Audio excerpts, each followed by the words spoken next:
Well, everything's been going really well in the stock market, but you never know when a crash might come.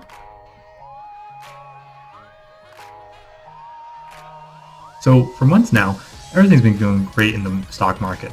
You really could choose anything and it would work out just fine. However, there is an inevitability of a crash.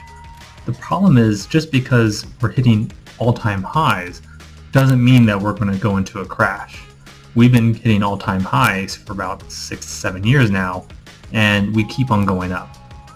So what should you look for in terms of a possible crash?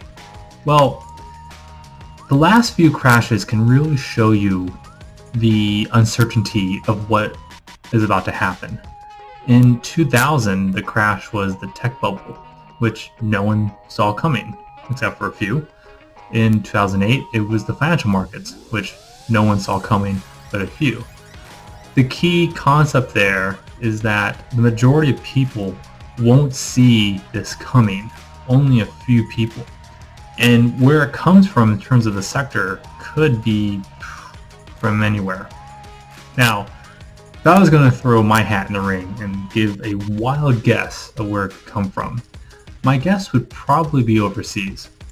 There's been hints for years from countries like China that they're not up to snuff in terms of what they're doing economically. Now don't get me wrong, they're doing fantastic, but you read in the newspapers every few years about empty cities or overexpansion or just prop-ups of certain sectors of China, and you could definitely see that causing an inevitable bubble over time, especially as people in China themselves are also speculating heavily on land in China. So that could be one possibility, but it really depends on if people get sold on the idea that China's stocks are just an easy investment. Side note, China doesn't really like it when you say stuff like this, and they're very influential. And not to be a conspiracy theorist, but this might go down in the YouTube algorithms because of me saying this, but just trying to be real here.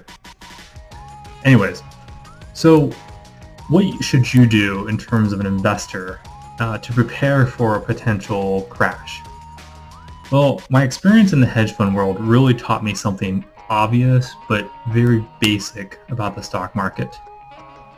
In 2017, the fund that I was in, they made 60% return on investment.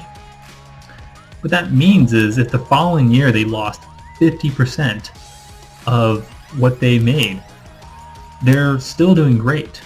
You know, they made the money now. It's better to make it now than later.